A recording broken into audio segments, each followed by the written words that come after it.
नमस्कार, मैं हूं शिल्पा पाठक बिहार और मैं आपका स्वागत है आज 9 जून और बढ़ते बिहार की 25 बड़ी खबरें की ओर। ग्रामीण बैंकों में पीओ क्लर्क भर्ती के लिए नोटिफिकेशन जारी। Institute of banking personnel selection ने आरबी ऑफिसर और ऑफिस असिस्टेंट के पदों पर भर्ती के लिए नोटिफिकेशन जारी किया है। आईबीपीएस की ऑफिशियल वेबसाइट पर ऑनलाइन आवेदन की प्रक्रिया आज यानी 8 जून 2021 से प्रारंभ कर दी गई है। आवेदन करने के लिए इच्छुक और पात्र उम्मीदवार ibps.in पर जाकर ऑनलाइन आवेदन कर सकते हैं। अप्लाई करने की लास्ट डेट 28 जून 2021 की। ऑनलाइन अप्लाई करने के लिए उम्मीदवारों को आधिकारिक वेबसाइट ibps.in पर विजिट करना होगा। इसके साथ होम पेज पर उपलब्ध सीआरपी आरआरबीएस सेक्शन में जाना होगा। यहाँ उपलब्ध लिंक के माध्यम से आप आवेदन की प्रक्रिया पूरी कर सकते हैं। सीए परीक्षा के लिए अभ्यर्थी बदल सकते हैं केंद्र, नोटिफिकेशन जारी। Institute of chartered accountants of India ने सीए की परीक्षा में शामिल होने वाले अभ्यर्थियों के लिए एक नोटिफिकेशन जारी किया। इसमें कहा गया है कि सीए फाउंडेशन, इंटरमीडिएट और फाइनल परीक्षा में शामिल होने वाले अभ्यर्थी अपने परीक्षा केंद्र के शहर में बदलाव कर सकते हैं। साथ ही इसमें अनुसार छात्र अलग केंद्रों से सीए फाउंडेशन, इंटर फाइनल और पीक्यूसी परीक्षा में बैठने के लिए आवेदन कर सकते हैं। इसके लिए अभ्यर्थी को ICPA के जरिए आधिकारिक वेबसाइट में 9 जून से 11 जून के बीच ऑनलाइन आवेदन करना होगा। जारी होगा एनडीए 2 परीक्षा का नोटिफिकेशन। इस वर्ष एक ही बार एनडीए परीक्षा का आयोजन किया जाएगा। कल एनडीए 2 परीक्षा की अधिसूचना जारी की गई। जी हां, परीक्षा के नोटिफिकेशन यूपीएससी की आधिकारिक वेबसाइट पर जारी की जाएगी। यूनियन पब्लिक सर्विस कमीशन की ओर से आयोजित की जाने वाली राष्ट्रीय रक्षा एकेडमिक और नवल एकेडमिक परीक्षा 2021 के लिए 9 जून 2021 को अधिसूचना जारी की जाएगी। यूनियन पब्लिक सर्विस कमीशन के सालाना परीक्षा कार्यक्रम के अनुसार एनडीए और एनए परीक्षा का आयोजन 5 सितंबर 2021 को प्रस्तावित था। नोटिफिकेशन जारी होने के साथ ही आवेदन की प्रक्रिया शुरू हो जाएगी। अंतिम की साथ ही तिथि 29 जून 2021 तय की गई। अभ्यर्थी आधिकारिक वेबसाइट upsc.online.nic.in के जरिए ऑनलाइन आवेदन कर सकते हैं। देश में 63 दिन बाद कोरोना के मामले 1 लाख से कम। देश में कोरोना को लेकर 87,295 लोगों की कोरोना रिपोर्ट पॉजिटिव आई है। 63 दिन के बाद देश में एक दिन में 1 लाख से कम कोरोना संक्रमितों की पहचान हुई है। इससे पहले 5 अप्रैल को 96,563 लोग कोरोना संक्रमित पाए गए थे। मौत के आंकड़ों में कमी आ रही है। पिछले 24 घंटे में 2,115 संक्रमितों ने जान गंवाई। अभी तक 46 दिनों में सबसे कम रही है। अब तक 3,51,344 लोग कोरोना से जान गंवा चुके। हालांकि अच्छी बात यह है कि बीते दिन 1,85,747 लोग कोरोना से रिकवर हुए। इस तरह के एक्टिव केस यानी इलाज करा रहे मरीजों की संख्या में 1,535 की गिरावट दर्ज की गई है। थम रहा है मौत का आंकड़ा। 24 घंटे में हुई 16 मरीजों की मौत। पटना कोरोना मरीजों की संख्या में जिस दिन तेजी से गिरावट दर्ज की गई, उसके अनुपात में कोरोना से मौत का आंकड़ा कम नहीं हो रहा। जी हां, राजधानी पटना के मुख्य 4 अस्पतालों में पिछले 24 घंटे में के दौरान 16 मरीजों की मौत हो चुकी है। बिहार में 34 दिन बाद लॉकडाउन खत्म। बिहार में कोरोना की रफ्तार कम होते ही सरकार ने अनलॉक का ऐलान किया। जी हां, सीएम नीतीश कुमार ने क्राइसिस मेंटेनेंस ग्रुप की बैठक के बाद लॉकडाउन खत्म करने की घोषणा की है। बिहार में कोरोना के बढ़ते केस को देखते हुए 5 मई से लॉकडाउन लागू है। आपदा प्रबंधक समूह की बैठक के बाद सीएम नीतीश कुमार ने ऐलान करते हुए कहा कि लॉकडाउन से कोरोना संक्रमण में कमी आई है। अंततः लॉकडाउन खत्म होते हुए शाम 7 बजे से लेकर सुबह 5 बजे तक यात्री कर्फ्यू जारी रहेगी। इन्होंने आगे कहा कि 50% उपस्थिति के लिए सरकारी और निजी कार्यालय 4 बजे अपराह्न तक खुले रहेंगे। दुकान खुलने की अवधि 5 बजे तक बढ़ेगी। ऑनलाइन शिक्षण कार्य किए जा सकेंगे। निजी वाहन चलने की अनुमति रहेगी। व्यवस्था अगले 1 हफ्ता तक रहेगी। बिहार में शराबबंदी को लेकर सरकार हुई सख्त।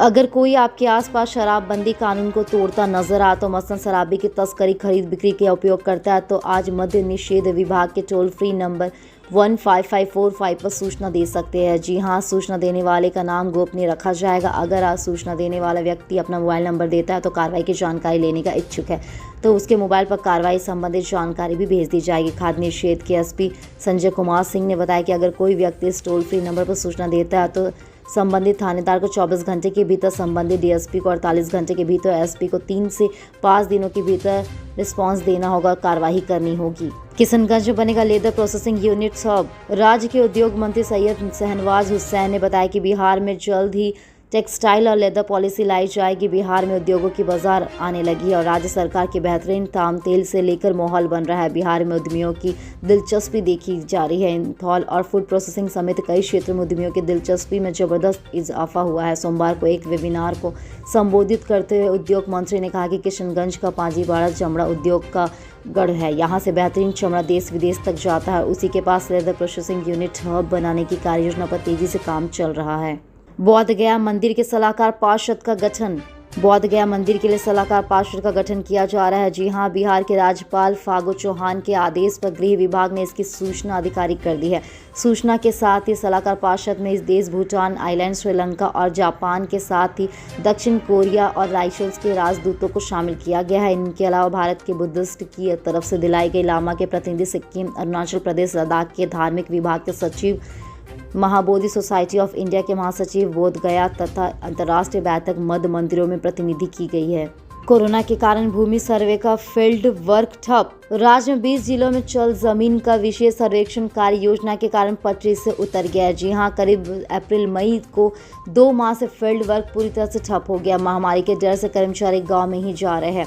यहाँ कई कर्मचारी साहस दिखाकर गांव तो पहुंच ही जा रहे, लेकिन ग्रामीण ऐसे हालात दे रहे कि उनकी गांव छोड़ने को विवश हो जा रहे। आला अधिकारियों तक इस तरह की शिकायत भी पहुंची। अब कर मुख्य सचिव कुमार ने बताया कि सर्वे में कार्य की समीक्षा में कई जिलों की स्थिति को खराब पाया गया। समीक्षा में पाया गया कि हर महीने होने वाली बैठक और कार्यालय में बैठक किया जाना, भूमि बंदोबस्त जैसे काम में तो अब 20 जिलों ने अच्छा काम किया है जो गांव में जाकर किए जा सकते हैं। इसमें अधिकतर जिलों तक अंक बहुत कम नजर आ रहा है। बिहार वैज्ञानिकों ने आम की एक नई किस्म को ईजाद किया है। बिहार कृषि विश्वविद्यालय के वैज्ञानिकों की 20 साल की मेहनत सफल हो गई। जी हां, वैज्ञानिकों ने आम की एक नई किस्म को ईजाद किया है। इसे नए आम को सबौर मैंगो 2 नाम दिया गया है। पतली स्किन, गुठली भी बहुत छोटी, इसके ऐसा रूप आकार है। स्वाद में यह मसालेदार और अम्रपाली का हाइब्रिड है। जैसी चीनी मिठास एकमात्र इसकी खासियत नहीं, बल्कि बिहार कृषि विश्वविद्यालय सबौर में आम की खेती और इसकी प्रजातियों को लेकर खूब प्रयोग किए जा रहे हैं। 2 प्रजातियों को मिलाकर नई आम की नई प्रजाति भी पैदा की जा सकती है। बीएयू के वैज्ञानिक यह चमत्कार कर चुके। विश्व की पहली बार हाइब्रिड वैरायटी यही उत्पन्न की गई। नवंबर 2020 में यह ट्रायल शोध परिषद के द्वारा सफल घोषित किया गया। पूरे राज्य में किसानों के बीच बांटा जा रहा है। गरीबों को आवास उपलब्ध कराने की योजना पर काम शुरू। राज्य के सभी शहरी निकाय में अधिसूचित व गैर अधिसूचित स्लम का सर्वे किया जा रहा है। नगर विकास और आवास विभाग के निर्देश में सभी शहरी निकाय अपने निगम क्षेत्र में प्रत्येक शहरकारी की भूमि के स्लम में कितने गरीब निवास करते हैं, कितनों के पास पक्के मकान है, किसमें डाटा तैयार किया जा रहा है। विभाग की ओर से बीते वर्ष सितंबर में इस संबंध में निर्देश भेजे गए थे।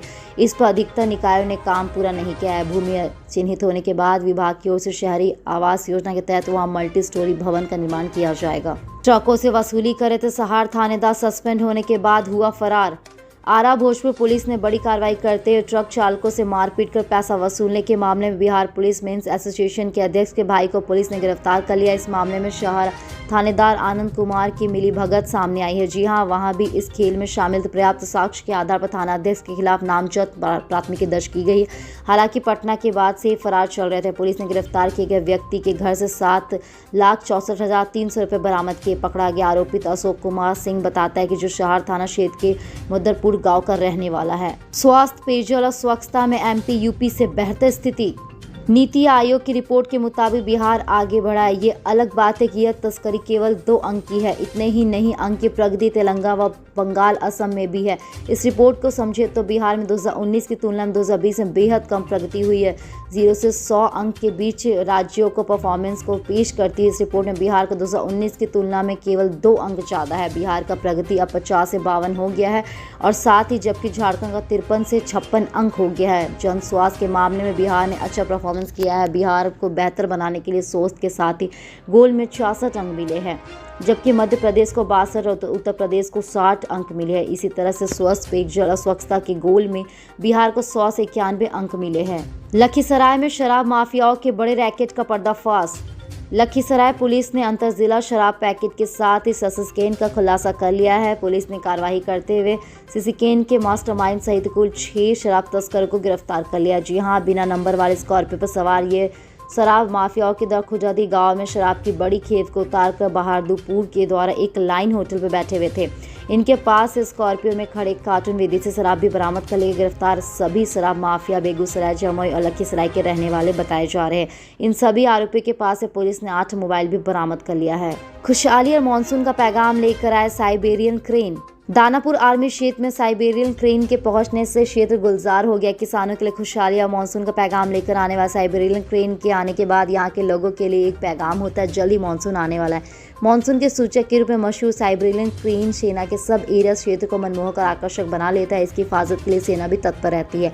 अपने पार्क में सुरक्षा के इंतजाम कर दी थी। इस पक्षी को यहाँ किसी भी तरह के शिकार करना मना। दरअसल 1963 में जब आर्मी का बिहार झारखंड सब एरिया का हेडक्वार्टर बना था तो उस समय आर्मी ने साइबेरियन क्रेन को प्रतीक चिन्ह के रूप में भी रखा था।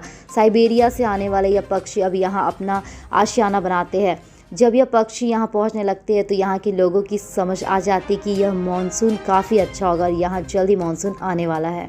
पटना हाईकोर्ट कोविड से राहत कार्यों की कर रही है सख्त मॉनिटरिंग। पटना हाईकोर्ट राज्य में कोरोना महामारी से बचाव और नियंत्रण की बिहार सरकार के तैयारियों की सख्त निगरानी कर रही है। पटना हाईकोर्ट ने सोमवार को संबंधित लोकहित याचिकाओं पर सुनवाई की है।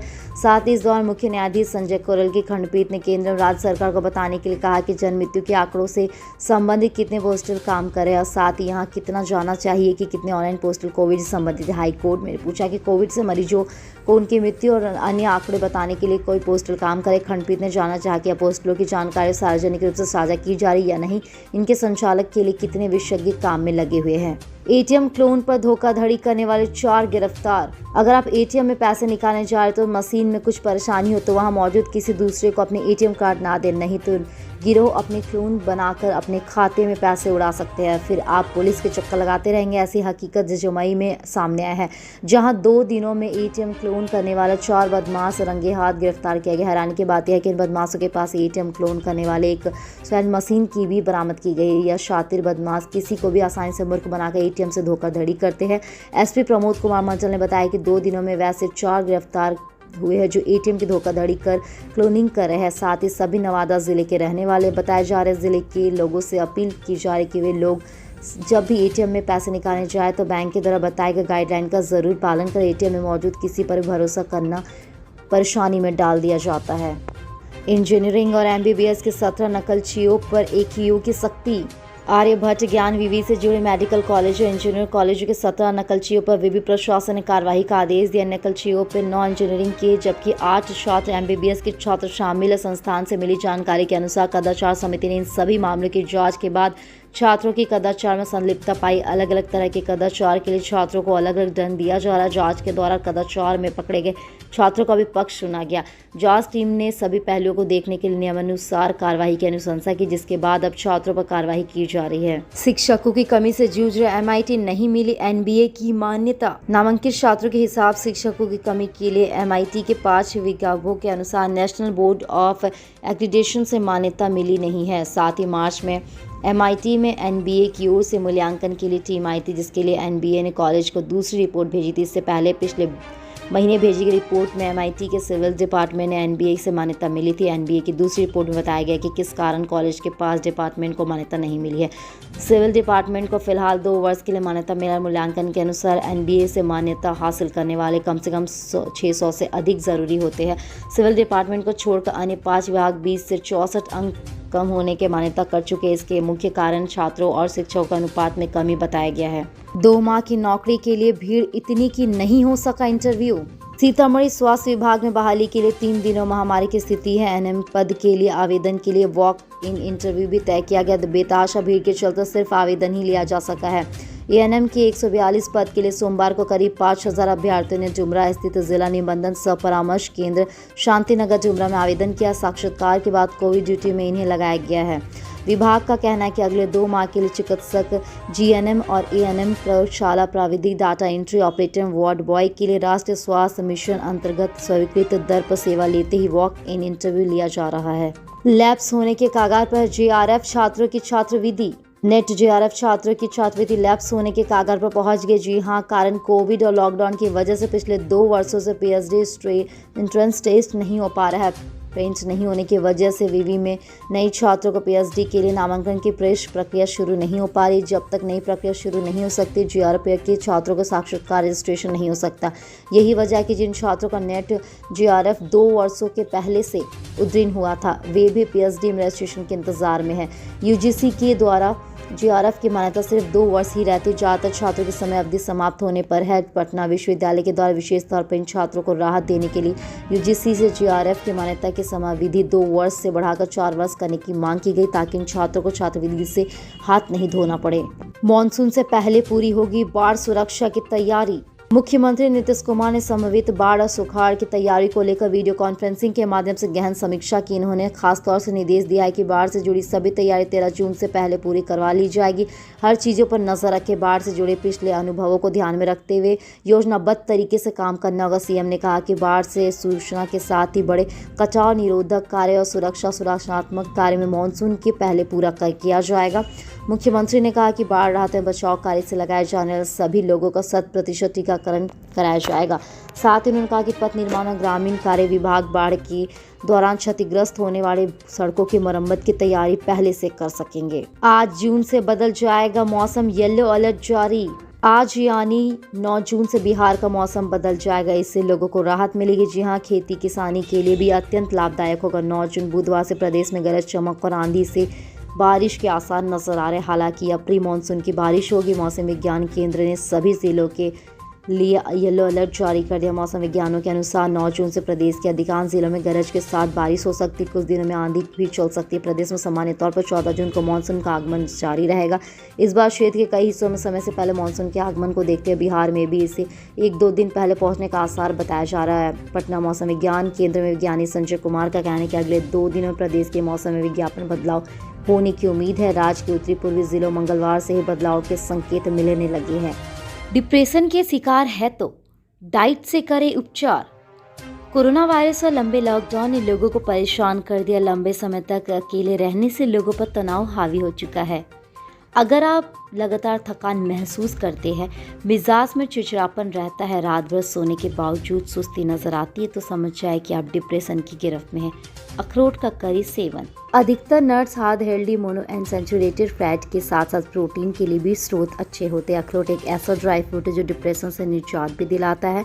साथ ही साबुत अनाज, ब्राउन राइस और शकरकंद आपके लिए अच्छा विकल्प हो सकता है। चॉकलेट स्ट्रेस दूर करने में मदद करती है। ओटमील में पर्याप्त मात्रा में कार्बोहाइड्रेट होता है, जिससे हमारा शरीर सेरोटोनिन प्रोड्यूस करता है। ग्रीन टी एंटीऑक्सीडेंट का अच्छा स्रोत है। यह तनाव से बचाती। हफ्ते में कुछ दिन सालमन मछली खाने से मन शांत होता है। इसमें मौजूद ओमेगा 3 फैटी एसिड तनाव से लड़ने की क्षमता बढ़ाता है।